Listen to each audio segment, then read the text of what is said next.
তাকে যতই চেষ্টা করা হোক না কেন তাকে পাপ কাজ থেকে বিরত রাখা সম্ভব হবে না, শয়তানের অসহায় করতে হবে।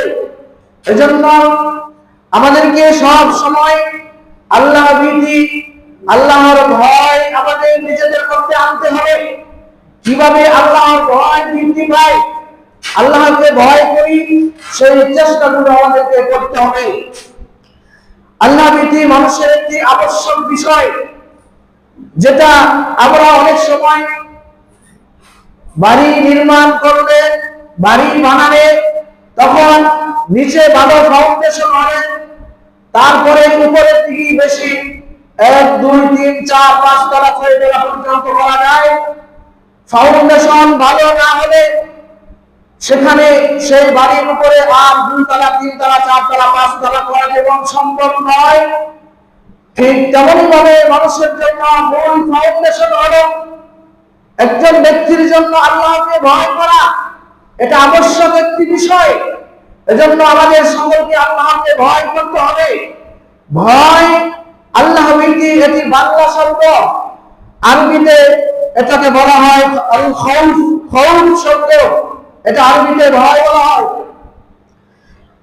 তারিফাত গ্রন্থে আল্লামা জুলজানি রাহিমাহুল্লাহ তিনি তার গ্রন্থের মধ্যে উল্লেখ করেছেন, ভয় বলতে বোঝানো হয় যখন মানুষ কোনো কিছু নিয়ে, কোনো অপছন্দনীয় কোনো বিষয় নিয়ে খুব আশঙ্কার মধ্যে থাকে যে অপছন্দনীয় বিষয়গুলো তার মধ্যে চলে আসে কিনা একটি ভয় থাকে।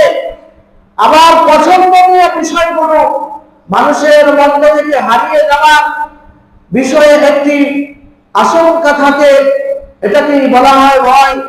সম্মানিত মুসলিম ভাইয়েরা আমার, ভয় এর প্রতিশব্দ হলো আল বারাআ, সতর্কতা।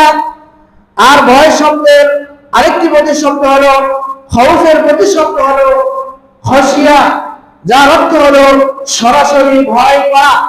ভয় এমন একটি শব্দ যাকে আল্লাহ সুবহানাহু ওয়া তাআলা ইবাদত করেছেন।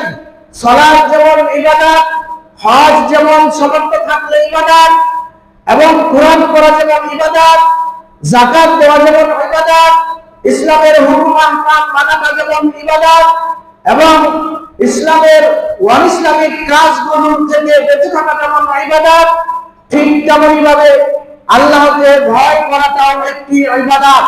সেই কথাই আল্লাহ সুবহানাহু ওয়া তাআলা সূরাতুন নাজিয়াতের 40-41 নম্বর আয়াতে তিনি বলেন, وَأَمَّا مَنْ خَافَ مَقَامَ رَبِّهِ وَنَهَى النَّفْسَ عَنِ الْهَوَى।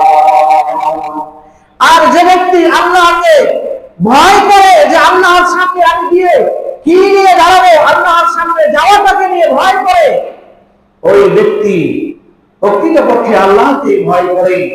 وَنَهَى النَّفْسَ عَنِ الْهَوَى, এবং তার মনে যা চায় তা সে করে না, তার নিজেকে সে নিয়ন্ত্রণে রাখে, কোন প্রবৃত্তির অনুসরণ করে না।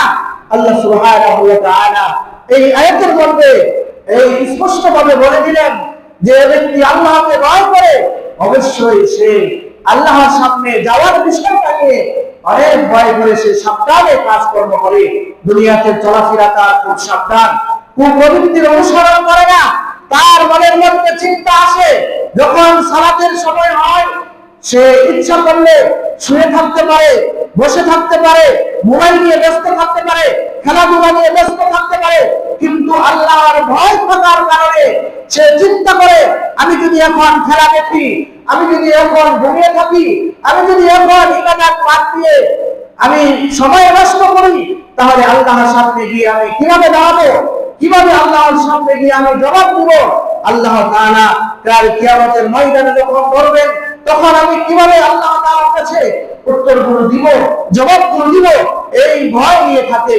তার মনে চায়, তার ইচ্ছা হয় যে বাড়িতে বসে থাকতে, কোনো চাকরি বাকরির প্রয়োজন নেই, কোনো ব্যবসা বাণিজ্যের প্রয়োজন নেই, আরামে সে কাটাবে আর সুদের টাকা খাবে, সুদের টাকা ব্যাংকের মধ্যে রাখবে, অথবা প্রত্যেক মাসে মাসে সে প্রফিট গুলো উঠিয়ে প্রত্যেক মাসে টাকা উঠিয়ে সে বাজার সদাই করে খাবে, চলবে, ফিরবে, সে আরামায়েশে চলবে।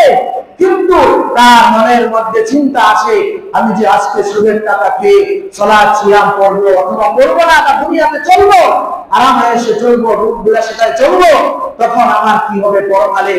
কিন্তু তারপরে সে আল্লাহর ভয়ে সে সুদ খাওয়া ছেড়ে দিল অথবা সে সুদ থেকে দূরে থাকলো। আল্লাহ সুবহানাহু ওয়া তাআলার ভয়ে এই কাজগুলো করতে পারে। তার ইচ্ছা হয় দোকানে বসে থাকতে, আড্ডা দিতে, মানুষের নামে গীবত করতে, কিন্তু তার আল্লাহর ভয় থাকার কারণে সেই ব্যক্তি দোকান থেকে উঠে এসে করে এবং বলে যে আমি দোকানে যদি বসে থাকি তাহলে আমার দ্বারা অনেক পাপ হবে, গীবত হবে, অন্যায় অপকর্মের কথাবার্তা হবে, আড্ডা দেওয়া হবে, গুনাহ হবে, পরনিন্দা হবে, আমি দোকানে বসে থাকবো না। এসে কোন ব্যক্তির অনুসরণ না করে আল্লাহকে ভয় করে সেই ব্যক্তি কি করলো, দোকান থেকে উঠে চলে আসলো। আবার তার মন চায় বিভিন্ন কাজে সময় নষ্ট করতে, মোবাইলে গেমস খেলতে সময় দিতে, ইউটিউবে, ফেসবুকে বিভিন্ন ভাবে সময় নষ্ট করে ঘন্টাকে ঘন্টা সময় নষ্ট করে দিচ্ছে। সালাতের সময় হয়ে যাচ্ছে, মসজিদে আসছে না, সালাতের সময়ের পাশাপাশি ইবাদতের কোরআন তেলাওয়াতের সময় চলে যাচ্ছে, কোরআন তেলাওয়াত করছে না। কিন্তু তার মনের মধ্যে ভয় চলে আসলো, আজকে যদি আমি কোরআন তেলাওয়াত না করি, কালকে মরে গেলে, আমার মৃত্যু হলে আমি কি জবাব দেব আল্লাহ তাআলার কাছে। সে আল্লাহর ভয়ে আবার ঠিক সময় মসজিদে আসলো, সালাত আদায় করতে আসলো, কোরআন পড়লো। তার ইচ্ছা হয় আরো খারাপ কাজ করতে, কিন্তু সে খারাপ কাজ করে না। তার ইচ্ছা হয় পরিমাপে মাপে কম দিতে, সে ব্যক্তি আল্লাহর ভয়ে সে কি করলো, মাপে কম দিল না। সে ব্যক্তির ইচ্ছা হয় যে আল্লাহ সুবহানাহু ওয়া তাআলাকে ফাঁকি দিয়ে সে খারাপ কাজে করার জন্য। মা বোনদের ইচ্ছা হয় তারা সুন্দরভাবে সাজুগুজু করে সেজে তারা মার্কেটে, বাড়িতে, বিভিন্ন জায়গায় বেপরদায় বেহায়াদের মতো চলাফেরা করতে, কিন্তু আল্লাহর ভয়ে সেই মহিলারা বলে, মা বোনেরা বলে যে না, আমি কাল কিয়ামতের ময়দানে কি জবাব দিব। এই জন্য আল্লাহ সুবহানাহু ওয়া তাআলার ভয়ে সেই মহিলারা, সেই মা বোনেরা আল্লাহর ভয়েই একমাত্র পর্দা করতে পারে ব্যবস্থা থেকে। সম্মানিত মুসল্লি ভাইরা আমার, সম্মানিত এলাকার মানুষেরা, ভাইরা আমার, সম্মানিত এলাকাবাসী, আপনাদের কাছে যাদের কাজ পর্যন্ত বাইকের আওয়াজ যত দূর পর্যন্ত যাচ্ছে আপনারা শুনতে পাচ্ছেন, মা বোনদেরকে বলবো, আপনারা আল্লাহর সন্তুষ্টির জন্য আল্লাহকে ভয় করে আপনারা পর্দা করুন। আপনাদের স্বামীদেরকে আপনারা সুদ থেকে মুক্ত রাখুন। 3 বেলা না খেয়ে 2 বেলা খান, 2 জামা না পরে 1 জামা পরেন, ভালো পোশাক না পরে কম দামি পোশাক পরেন। তারপরে আপনার স্বামীকে সুদ খাইতে দিয়েন না, সুদ খাওয়া বন্ধ করুন। সুদের টাকা ঘরে আনতে দিবেন না, সুদের টাকা মসজিদে এসে খেয়ে বিভিন্নভাবে অবৈধ টাকা উপার্জন করে আপনার স্বামীকে এভাবে উৎসাহিত করবেন না, সাবধান করুন। সম্মানিত মুসল্লি ভাইরা আমার, সম্মানিত এলাকাবাসী, মা বোনেরা, সম্মানিত মুসল্লি ভাইরা আমার, আল্লাহ সুবহানাহু ওয়া তাআলা বললেন, ওয়া আন্না মান খাফা মাকামা রাব্বিহি ওয়া নাহা আন-নাফসা আনিল হাওয়া। যারা আল্লাহকে ভয় করবে তারাই প্রকৃতপক্ষে কুপ্রবৃত্তি থেকে তারা নিজেকে নিয়ন্ত্রণে রাখতে পারবে। এজন্য আসুন আমরা আল্লাহকে ভয় করি, আমরা আমাদের সমস্ত প্রকার পাপ কাজগুলো থেকে দূরে থাকি। আল্লাহ তাআলা আমাদেরকে তৌফিক দান করুন, আমিন। আয়েশা রাদিয়াল্লাহু তাআলা আনহা একজন মহিলা ছিলেন, যাকে হাদিসের ভাষায় মুহাদ্দিস বলা হয়, উম্মুল মুমিনিন। যে মহিলাকে অনেক দামি মহিলা বলা হয়েছে, যাকে রাসূল সাল্লাল্লাহু আলাইহি ওয়াসাল্লামের একজন কুমারী স্ত্রী হিসেবে আল্লাহ তাআলা দিয়েছিলেন। সেই আয়েশা রাদিয়াল্লাহু তাআলা আনহা একটি আয়াতের কথা বলেন, সূরা মুমিনুন। সূরা মুমিনুনের একটি আয়াত আছে, 60 নম্বর আয়াত। সেই আয়াতের মধ্যে আল্লাহ সুবহানাহু ওয়া তাআলা বললেন, ওয়াল্লাযীনা ইউতুনা মা আতাউ ওয়া লিয়াকুন আন্নাহুম ইলা রাব্বিহিম রাজিউন। রাসূল সাল্লাল্লাহু সুবহানাহু ওয়া তাআলা এখানে বললেন যে ওই সমস্ত ব্যক্তিরা যারা দান করার সময় তাদের নিজেদের অন্তরটাকে কেঁপে ওঠে, যখন তারা দান করে তাদের অন্তরটা কেঁপে ওঠে। এই আয়াত সম্পর্কে আয়েশা রাদিয়াল্লাহু তাআলা আনহা রাসূল সাল্লাল্লাহু আলাইহি ওয়াসাল্লামকে প্রশ্ন করলেন, হে আল্লাহর নবী, এই সমস্ত ব্যক্তিরা দান করার পরেও কেন তারা ভয় পায়? দান করতেছে কিন্তু তারা ভীত অবস্থায়, তাদের শরীরের অবস্থা কম্পিত কেন? তারা ভয় পাচ্ছে কেন? এই প্রশ্নটা রাসূলুল্লাহ সাল্লাল্লাহু আলাইহি ওয়াসাল্লামকে করলেন আয়েশা রাদিয়াল্লাহু তাআলা আনহা। এই প্রশ্ন করার পরে তারপরে আয়েশা রাদিয়াল্লাহু তাআলা আনহাকে আবার বললেন, তারা কি মদ পান করে নাকি? তারা প্রশ্ন করলেন। আয়েশা রাদিয়াল্লাহু তাআলা আনহা রাসূলকে বললেন, হে আল্লাহর নবী, যারা ভয় পাচ্ছে দান করার পরেও, তারপরে এই সমস্ত ভয় পাওয়ার কারণ কি? তারা কি চুরি করে নাকি? তারা কি মদ পান করে নাকি?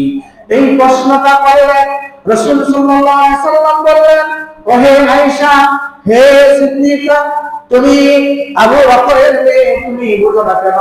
প্রকৃতপক্ষে তারা ভয় পায়, তারা এমন ব্যক্তি, প্রকৃতপক্ষে তারা সালাত আদায় করে, তারা সালাত আদায় করে, ওহুম ইয়াসুমুন, তারা সিয়াম পালন করে, তারপরে তারা ঐশ্বর্য, তারা সালাত আদায় করে, ওয়া তাসাদ্দাকুন, তারা কি করে? তারা দান খয়রাত করে, এই সমস্ত কাজগুলো করে। এই সমস্ত কাজ করার পরে তাদের মধ্যে ভয় ভীতি হওয়ার কারণ হলো, তুমি জেনে রাখো, তারা যখন সালাত আদায় করে তারা চিন্তা করে যে তাদের সালাতটা কবুল হবে কিনা, এই চিন্তাটা করে।